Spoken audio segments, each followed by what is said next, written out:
Happiness Isn't Brain Surgery is designed for educational purposes only and is not a substitute for individualized professional assistance. If you are in crisis, please call 911. I'd like to welcome everybody to today's presentation of Happiness Isn't Brain Surgery with Doc Snipes, practical tools to improve your mood and quality of life. Today, we're going to be talking about raising a happy child. There's so much going on in the news right now that deals with unhappy children, separation from children from their families at the borders, school shootings, all suicides that are increasing. It's just not a happy place right now. So I figured I'd spend an episode talking about ways we can raise a happy child and maybe get happier ourselves. So we're going to talk a lot about prevention today. In order to help children prevent unhappiness, we have to help them develop an emotional vocabulary. We have to help them develop self-awareness, mindfulness, and psychological flexibility. We have to assist them in developing empathy and compassion for other people, but also for themselves.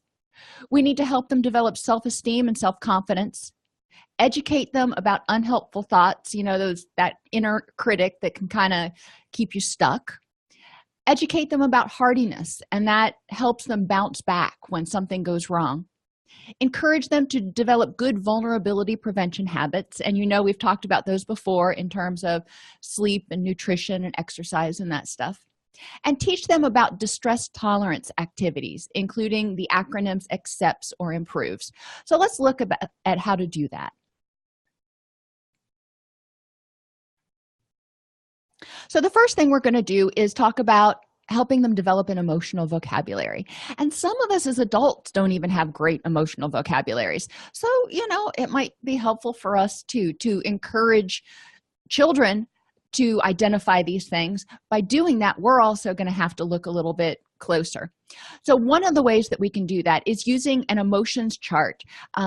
When you do your mindfulness check-ins in the morning at breakfast table and in the evening at the dinner table with your children, ask them how they feel, how their day went or whatever. And for younger children, you can use a character emotions chart that has little people giving expressions. For adults and adolescents, an emoji chart is a really good thing because they're used to using emojis and they can kind of relate to those. But you can also use these emotion charts when you're discussing things with your children, like, how did you feel when your sister broke your toy?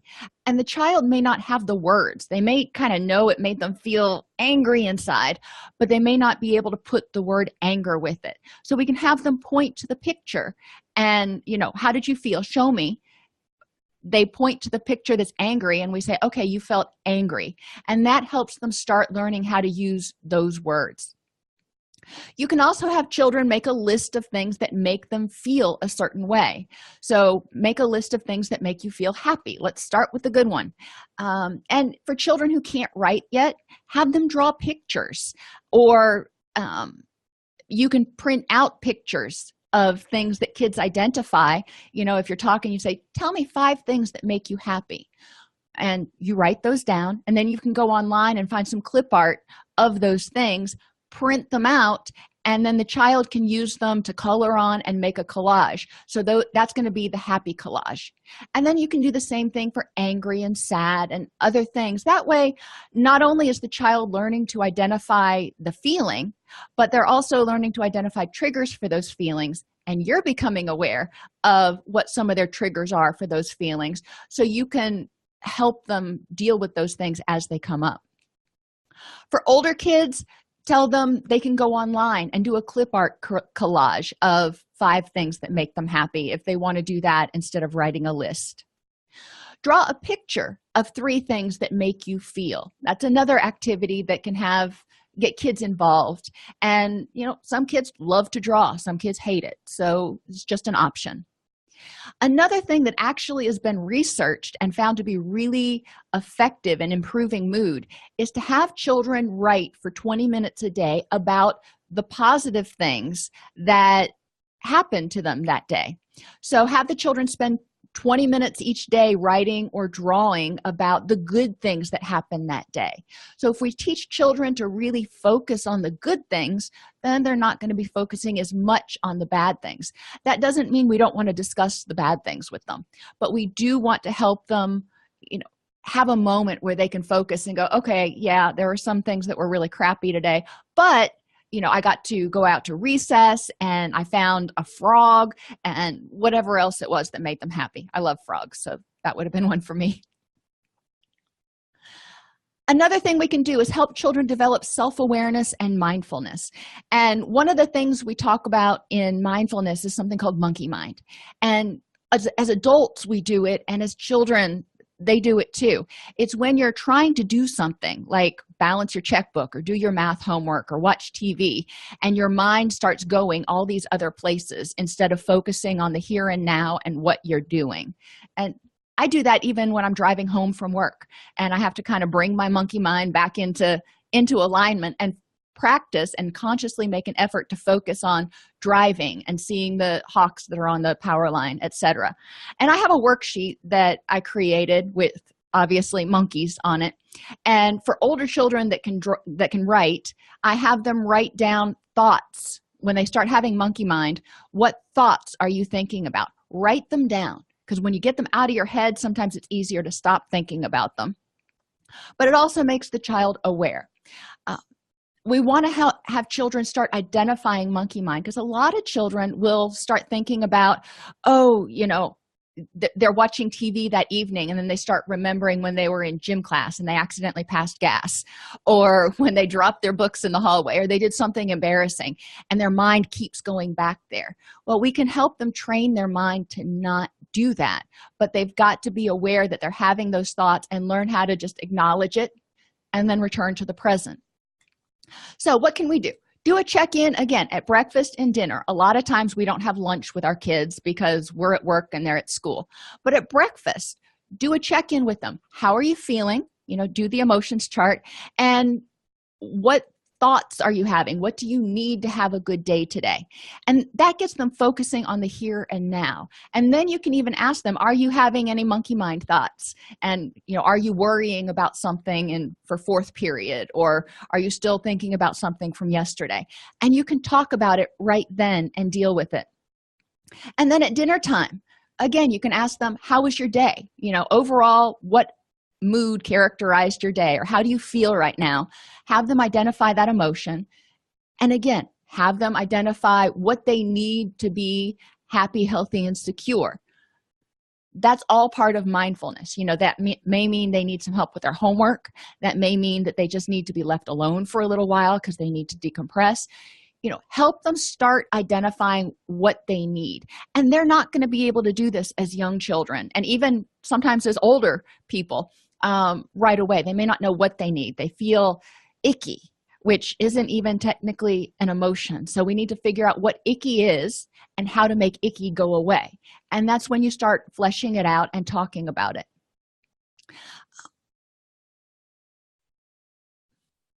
Another thing we can do is have them develop empathy and compassion for themselves and others. And a lot of times we focus on empathy for others, that we tell children they need to understand how Johnny felt when you stole his ball, or how Sally felt when you didn't want to talk to her, or whatever. But we also need to focus on empathy for ourselves. How did we feel? Have the child really reflect on, how did I feel during this, and have empathy and compassion for themselves, recognizing that some days they're just going to have a bad day, and be compassionate. If their best friend had a bad day, they wouldn't be expecting their friend to just get over it. Well, maybe they would, but we need to help them understand that sometimes we have bad days, and that's okay. Sometimes we're not on our A game, and that's okay. So have them start figuring out how to look at these things. One way we can help them develop empathy and compassion is the different and similar exercise. If they're having a challenge with a certain student at school, let's talk about all the things that the two of you have that are similar. You're both humans. You both go to the school. You both have parents. Just start throwing out things, and then they'll jump in. And then you can start talking about, okay, let's talk about ways that you're different.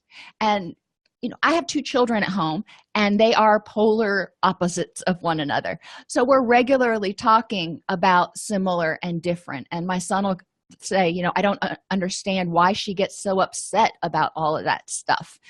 So in order to help him develop empathy, we talk about, okay, you're both similar, you've grown up in the same household, but you're different because she's more of an introvert and you're more of an extrovert.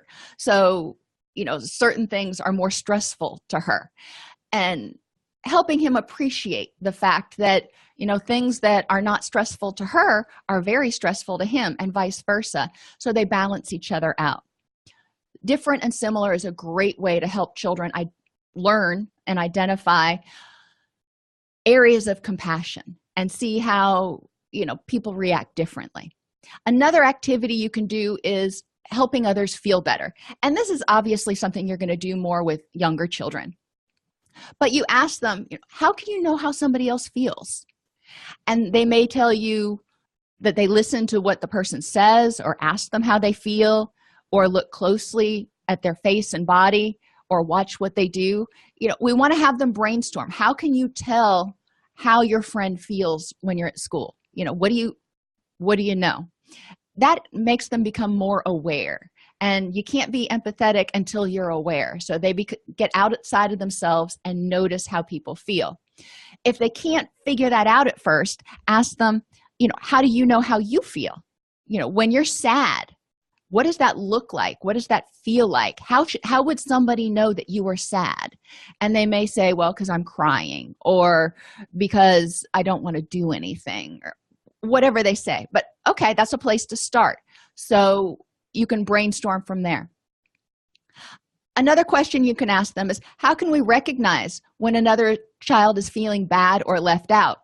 So again, a similar way to ask the same question. The third question is, how can we cheer up children who feel bad and help them feel better? And sometimes, children are going to feel bad. Sometimes people are going to feel bad, and there's nothing you can do to make that completely go away. If their dog died, if their dad just got deployed, whatever it is, there could be something in their life that is pivotal, that is going on, that made them very sad. But most people, children and adults, tend to feel a little bit better if they get support, if they get compassion and empathy.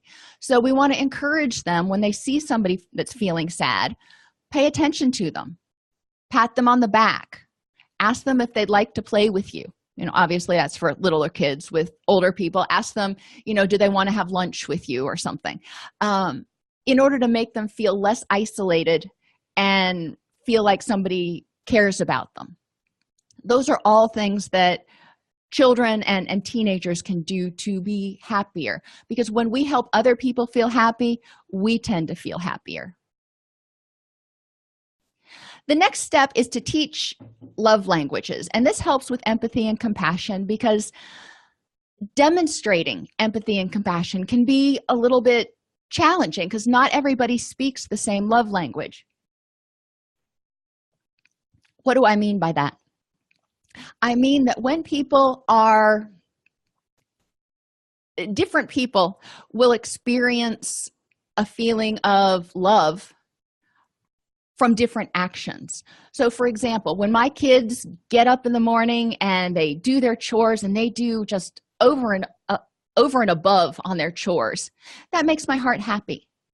That is one of my love languages, service. So when they do things in order to make my life easier, or because they know it would make me happy, that's a way of communicating love to me. Words of affirmation, telling somebody that you love them, that works for some people. Gifts, some people love gifts. Now, small children, they love gifts, but that's more about the toy than about a feeling of love and compassion. But some people, even when they get older, one of the ways that they experience love is when they get gifts, when they get flowers, or when they get cards or things like that. That's why Hallmark has never gone out of business. So gifts are one of those things. but not everybody responds to gifts. I'm not a big gift person. On Mother's Day, they're like, what do you want for Mother's Day? And nothing. I am perfectly happy to spend quality time with my family, and that's the next one, quality time. So what does that look like? Quality time for me means spending time with my kids, doing things that make them happy. If that means going on a hike or just sitting around watching movies all day, whatever, if I get to spend time with them and they're happy, that makes me happy. And sometimes I know that it's not their favorite thing to do, but they do it. And physical touch, hugs, kisses, pats on the back, that's big for some people. Other people don't like to be touched. They're just like, okay, this is my personal space, and please don't invade it. So why do I bring this up? Because we all experience love in one or more of these ways, or prefer to experience love in one or more of these ways. And other people experience love in one or more of these ways, but we may not experience it the same way. One of my best friends, is one of his primary love languages is gifts. But that's one of my least important love languages. So if he were to give me gifts, it would be really nice, and I would understand it was coming from a place of love in his heart, but it's not a big deal for me.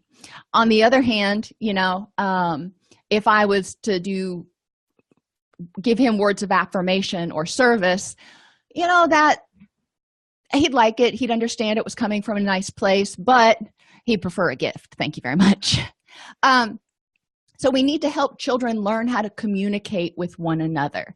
And you're thinking, well, kids don't have money, so they can't give gifts. Well, that's true, but they can write cards. I mean, how much does it mean when you get a little drawing that your kid made when he was in school that day? So there's a lot of things children can do if gifts is one of your love languages, but you also have to help them, figure out what makes other people happy. And this is one that's a little touch and go for elementary school kids. But if you start helping them learn these 5 love languages early on, then as they grow older, they'll be well versed in all 5 of them, so they can communicate appropriately. Additionally, when we're developing empathy and compassion, we need to evaluate expectations. And you see here on the graphic, I have somebody doing a pole vault. Well, we talk about setting the bar high. And a lot of times people will set the bar at a moderate level for their friends and their family and everybody else. But then they set the bar twice as high for themselves. So they can almost never achieve that goal, which makes them unhappy. So we want to encourage them to evaluate their expectations of others and of themselves. And then there's those rare children who set the bar up here for everybody, so nobody can ever achieve it. And then that also makes them unhappy. So we want to help them look at, what is a reasonable expectation for friendship? What is a reasonable expectation for spending time with you? What is a reasonable expectation for success? And have them really figure out what is reasonable, what is doable, so they're not setting that bar too high and making themselves unhappy. And they can have empathy and compassion for others. When others don't make that bar, when others aren't able to get over the bar, they can have compassion for how hard it is, but they need to have compassion for themselves and not hold themselves to a higher standard. So they've developed empathy and compassion. Let's move on to self-esteem and self-confidence. Self-esteem is that feeling that I'm a good person. I'm okay. I'm not perfect, but I'm a good person. And self-confidence is that feeling that I can do this. Most things in life I can handle. Now, nobody can do everything, but they have confidence to know what they can do, what they can't do, and how to solve problems that come along. So how do we develop this in kids? Praise the child often for being an awesome person. They're going to make mistakes, but that doesn't mean they're not an awesome person. That just means they made a bad choice. which brings us to separate choices and behaviors from the person. If the child makes a poor choice, talk about the choice, not Johnny, you're a bad boy, but Johnny, that was a really bad choice that you made. And I know you're a good person, so, or you're a really good kid. I'm wondering where that came from. Encourage and support children in exploration. In order for them to feel good about themselves and develop self-confidence, they've actually got to get out of the nest a little bit and try things, which means they're going to fail sometimes. And that's okay. We want to praise them for trying and encourage them in exploration and support them. Another thing that you can do is just an activity with kids is have them create an all about me scrapbook. So on one page or a couple of pages, you might have them draw pictures or put cutouts. A lot of us don't have magazines anymore, so they need to get clip art from the internet, but find a way to get pictures, and they can put clip art of their talents on a couple of pages. And then have another section, things that make me awesome. And it could be they love their long curly blonde hair. It could be that they like frogs, or whatever it is they think that makes them an awesome person. And then have a third section that they add to consistently, like once a week. Good things I did this week. And that helps them highlight the good choices they made all week. So they can keep this scrapbook going indefinitely. Then when they start having a bad day, when they have a fight with their friend, or they have a bad day at school or fail at something, you can pull out this all about me scrapbook, and we can look at some of the good things that happened and some of the talents that the child has, and emphasize the fact that nobody's perfect and we all have strengths and weaknesses. And so it's helpful for them to see you be able to identify in yourself strengths and weaknesses. Educate them about unhelpful thoughts. And this is true for everybody. We need to be reminded. I know I do. All or nothing thinking. Sally does this all the time, or Joe never pays attention when I'm trying to talk to him, or whatever the case may be. All or nothing uses extreme words, and it talks about something happening all the time, always, never, those sorts of things.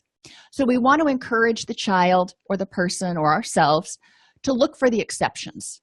If I say that, John never follows through on promises that he makes, well, it's rare that anybody does something all the time. So I want to look for exceptions to when John actually kept his word. That will help kind of buffer it a little bit. Now, does it mean that John's trustworthy? Not necessarily, but we do want to get out of all or nothing thinking. When children start to say, I always fail in math, I will never be good at math. Well, let's look at some exceptions. When are you good in math? What things did you do well? And let's build from there. The great thing about math is it's kind of scaffolding inherent in what it is. So if they could add, subtract, and multiply, well, that's fabulous. If they started developing problems when you got to fractions, okay, then let's go back and let's look at fractions again. For the longest time, my daughter was really good at, manipulating stuff, adding, subtracting, multiplying, even fractions, but rounding was her bugaboo. And it frustrated her to no end, because rounding was one of those skills that was back here and she was up here with all the other skills. So we needed to work on that a little bit, but helping her see that she didn't suck at math, as she put it, that there was this one issue that was holding her back in being as successful as she wanted to be. But the exceptions were she could do all the rest of this stuff. Personalization. Now remember that children tend to be very egocentric. Anything that happens, they think it has to do with them, or it was a reflection upon them. So if the child comes home and says, you know what, Sally just bit my head off at lunch and then didn't sit with me, that the child may feel attacked by that. They may feel that Sally did it on purpose, or they may feel that she's mad at them for some reason and they don't know why. So we want to look at what are some other explanations for why Sally may have been short with you at lunch. Maybe she just took a history test and knows she failed it, so she wasn't feeling happy that day. Or maybe something happened at home. So what other reasons could there be for Sally being short-tempered and not sitting with you at lunch besides something that has to do with you? Another example of personalization is, Sally got mad when I wouldn't let her copy my answers for the homework. Now, I've heard that one before. So, okay, well, Sally got mad. That's okay. But whose responsibility is it to do homework? If you take it as your personal responsibility to keep her happy and to do her homework, well, then what's her responsibility in it? So, yes, she's going to get mad. But Sally also has the responsibility for her own feelings and to recognize that it's her own responsibility, and she can be mad at herself for what she did. And that may come out as anger at you for the moment. But so it's important to help people recognize, help children especially recognize that they don't have the ability and they don't have the responsibility to make other people feel any particular way. Other people have responsibility for their own emotions, and your child has responsibility for their emotions. Now, it doesn't mean that people aren't going to do things that make them feel angry, but it's what they do with those feelings. You can feel angry for a second and then move on. Emotional reasoning is another unhelpful thought. So if a child is scared, they're getting ready to start elementary school, and that's a big step to go from kindergarten to first grade, and it can be kind of scary. If the child feels like it's going to be a scary thing, then they might start thinking about all the reasons it's scary and telling themselves all the reasons it's going to be a scary, unpleasant place. So we want to help them separate feelings from facts. I understand you feel butterflies in your tummy. Let's talk about what that might be like, and is there anything to be scared about? Magnification is another one of those thoughts. So if your child gets into a fight with somebody and they think that their best friend forever is never going to be their best friend forever again, it could be. But we all know that friends have disagreements and sometimes all-out fights, and oftentimes get back together afterwards. So we want to talk to the child about how likely is it that Sally's never going to talk to you again, and kind of play through those sorts of things. The control fallacy is another thing that keeps a lot of us stuck. When we think we can control another person's behavior, if your best friend is being mean, there are things that you can do to protect yourself, but ultimately that other person is making their own choices. So what parts of the situation can you control? If that person is being mean, you don't have to tolerate it. You can say something to them. There are things that you can do, but you can't necessarily make them stop being mean. That's a choice they have to make. And finally, tunnel vision. Sometimes children get really upset and feel overwhelmed if they fail a test or something else happens. And they're just like, oh my gosh, I failed a test and I'm stupid and I'm never going to graduate and da-da-da-da-da. All right, slow your roll. Let's take a breath here. Let's check the all or nothing thinking. I'm never going to graduate. Probably not going to happen. That's highly unlikely. But let's look at what else contributed to your failing the test, because you've done really well in school up until now. Why did you fail this test? Did you not study? Did you stay up late last night? Is this teacher particularly difficult? I remember in college, I had one professor who was known for almost nobody in her class ever got an A. She conformed to that bell curve, and that's unusual in graduate school. So you knew that things were going to be graded really, really difficultly, hard, whatever. But have the child look at what else contributed to this. Did you fail the test exclusively because of your knowledge, or were there other factors that played in that are controllable? The next thing we can do is educate children about hardiness. And hardiness, you're like, well, what is that? It means commitment, control, and challenge. And it's a theoretical concept that was come up with in the 70s, but it really has a lot of research behind it to support its efficacy today.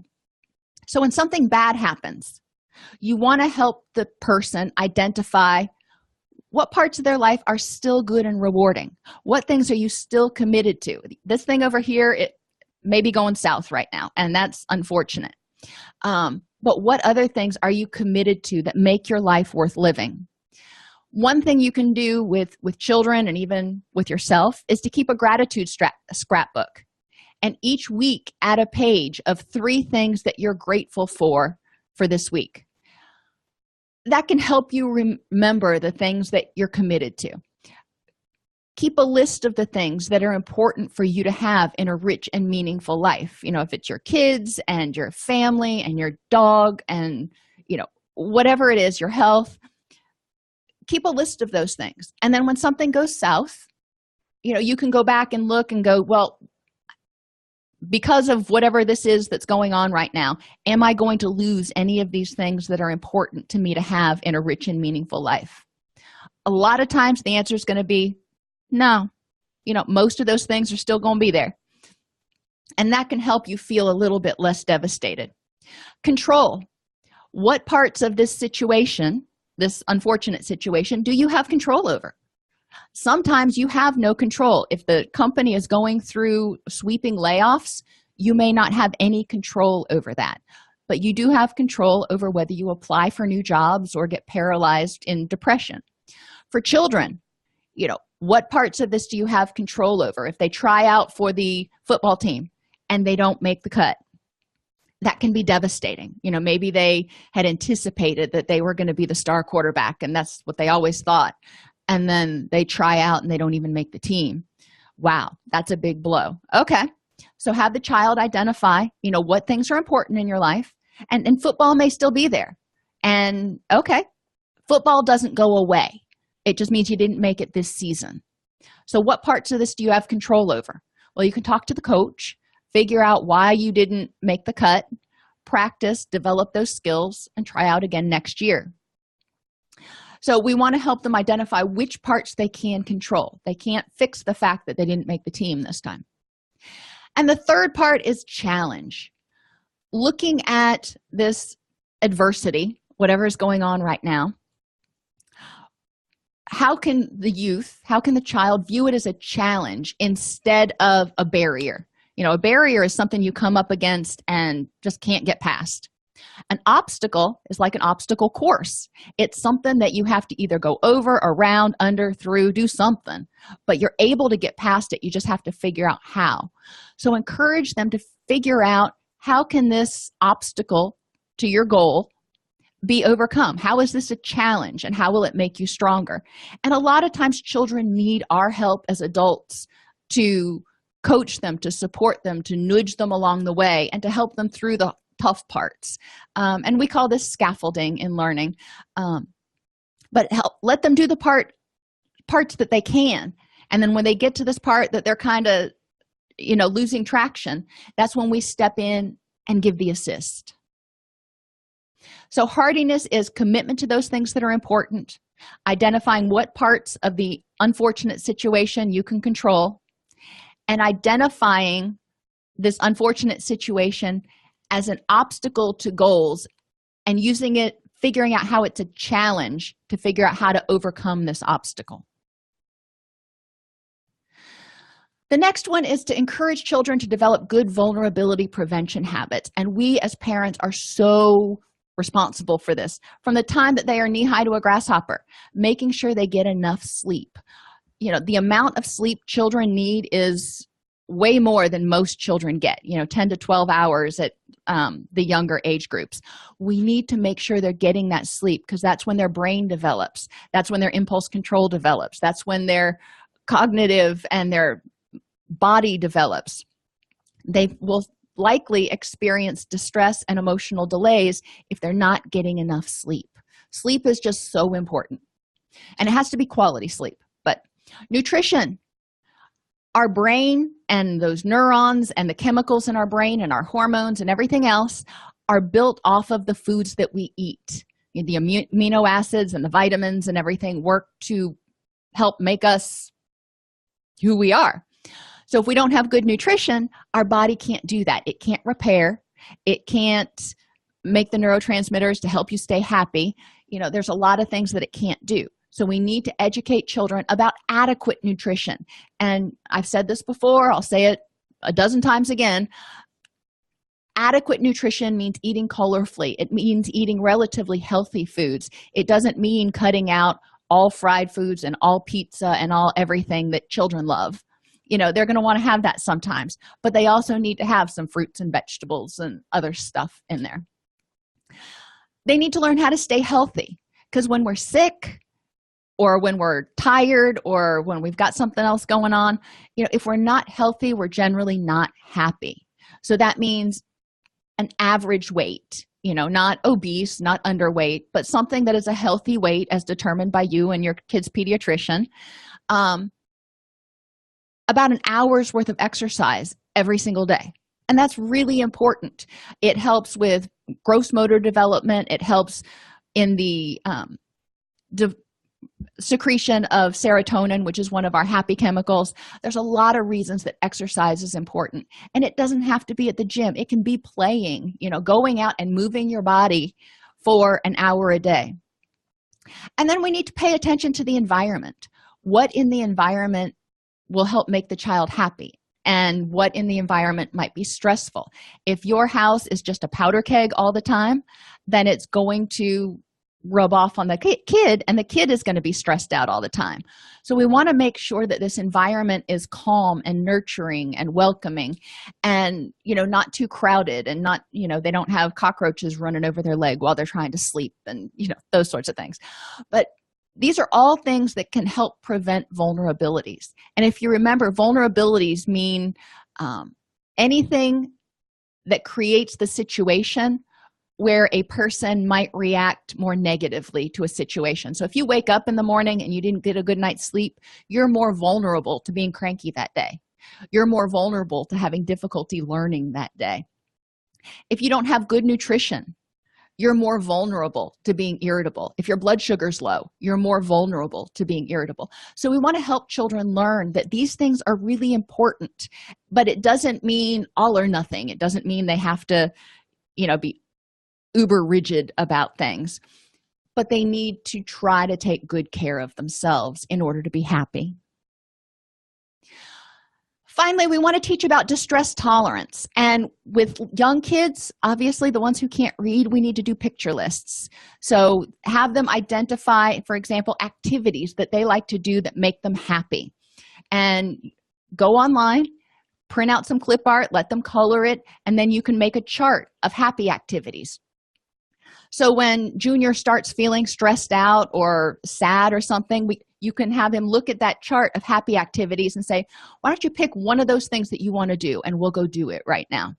So teach them that sometimes life's just going to suck and there's nothing you can do about whatever's unpleasant, but you can distract yourself, and because dwelling on it, just dwelling how much it stinks, is not going to change the fact. When my dog was killed, oh my gosh, it was devastating. But sitting there thinking about it and dwelling on it wasn't going to bring him back. It wasn't going to change the situation.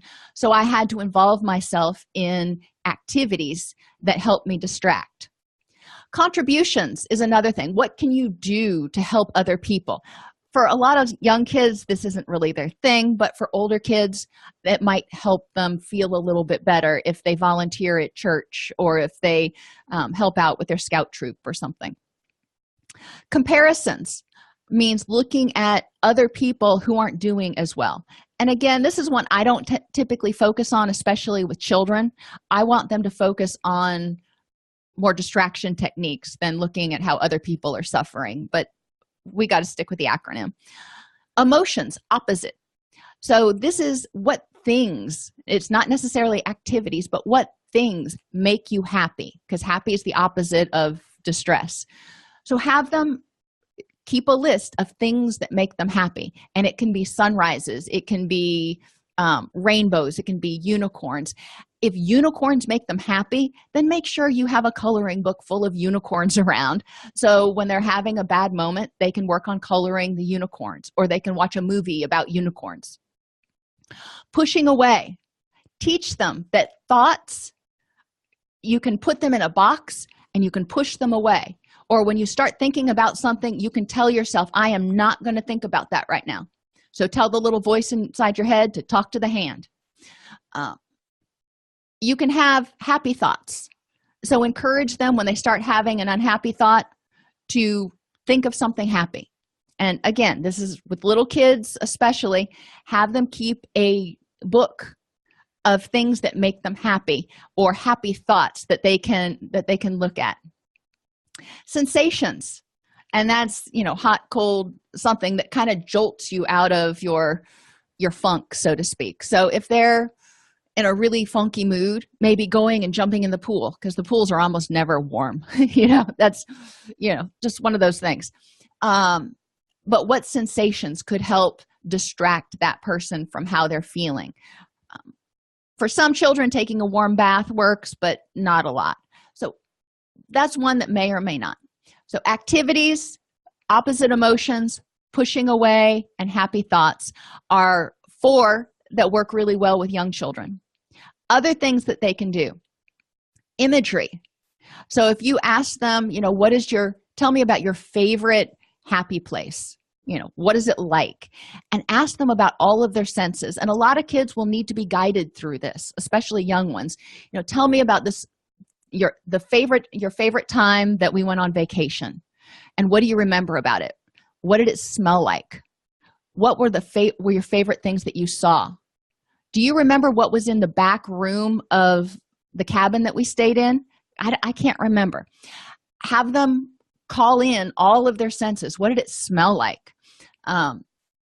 In order to have them distract. If they're focusing on all of that, then they're not focusing on whatever the painful emotion is.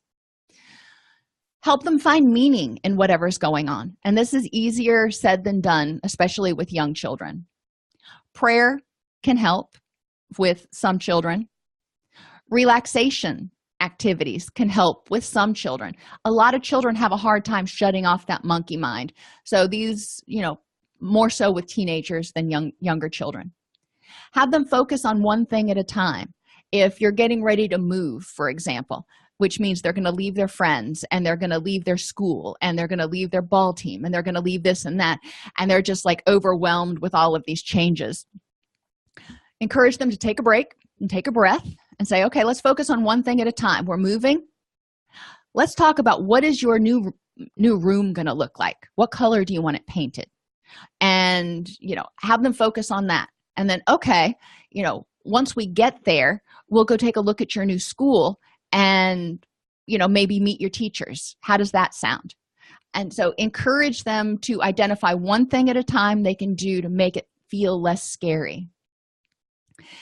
Vacation means taking a mental vacation from whatever it is. If they're working on their math homework and they just can't seem to get it and they are just totally frustrated and over it, all right, that's fine. Put it down. Why don't you take 15 minutes to take a little mental break and go get on Instagram or YouTube or whatever you do for 15 minutes and decompress, and then come back to it.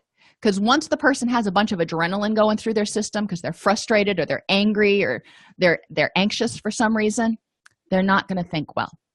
And the harder it is for them to think, the more frustrated they get. The more frustrated they get, the harder it is for them to think. So encourage them to just step out of it and take a mental vacation for 15 minutes and then come back to it. And the final one is encouragement. When they are feeling stressed out, sad, angry, unhappy in some way, have them seek out encouragement. They can give themselves encouragement, but it's also important for us to give them encouragement, to help remind them of the things that they're good at, help remind them of the things that are good in their life, to be their cheerleader while they're getting through this really tough thing.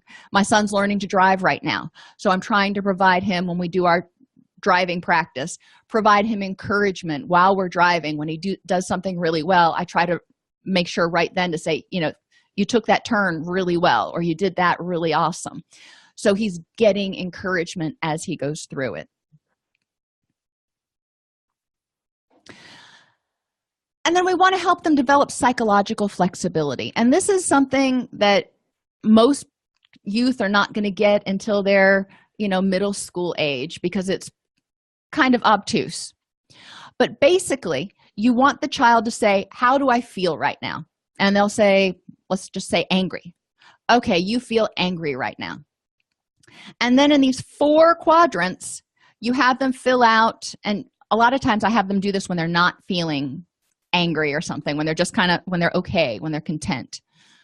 When you feel angry, I ask them, what do you do? What kinds of things do you do that really don't help you feel any happier? And it could be watch TV, it could be eat, it could be go to sleep, whatever the child does. And then when you're feeling angry, what types of thoughts do you have that keep you feeling unhappy? And this is really hard for a lot of kids, so I don't spend a whole lot of time here. I may suggest a couple of things. And then in this quadrant up here, I ask them, what types of things, when you get angry, what types of things could you do that would help you feel happier? And, maybe they go back to the list of activities and emotions and, any techniques that you've taught them to help them deal with their emotions and deal with situations. Things that they could do could even be ask an adult for help, or, ask a teacher, get tutoring, get better sleep. For my son, we're going through that phase where he's, really trying to be a young adult right now, and he's trying to manage his own sleep schedule. So some days he has a bad day, and I'm like, okay, you didn't have a great day today. What could you do in the future to help yourself feel happier and more alert and learn better and less frustrated? I could get enough sleep. Yeah, you could. So you want to encourage them. All those things that you've taught them up till now about vulnerability prevention and unhelpful thoughts and empathy and compassion, that all comes out in this chart. With little kids, again, use pictures. Lots of pictures. I love pictures because they can identify with them. And then thoughts that I could have that could help me feel happier. And these are the thoughts that I'm a good person. My parents love me. I'm good at all of these other things right here. So going back to that, their gratitude journal and their all about me journal can be ways to remind them to have those happy thoughts and those self-empowering thoughts. So we can't guarantee that we're going to have the happiest child in the world, but there are a lot of things that we can do to help children be happier. As they say, an ounce of prevention is worth a pound of cure. If we can teach children, and it would just make my heart so happy if we could start teaching a curriculum in elementary school to help children learn about unhelpful thoughts and empathy and compassion and communication, because that would prevent so much angst and problems as they grow up. If they had those skills that I end up teaching in therapy 20 or 30 years later, if they had those skills when they were in first grade and third grade, and obviously developmentally appropriate.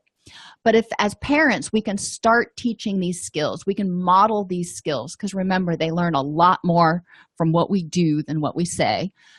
If we can model these skills, then they will start picking up on them and start practicing them, and we will have our happier self as well as a happier child. By teaching children the skills we may not have learned until adulthood, we can help them avoid developing unhelpful habits that contribute to anxiety and depression. And like I said, remember, it's just important for us to model these behaviors, not just teach them. If you love this podcast, I would love for you to subscribe on your favorite podcast player. We're available on iTunes, Google Play Music, Stitcher, and a whole bunch of others. You can join our Facebook group at docsnipes.com/Facebook, or join our community and access additional resources at docsnipes.com.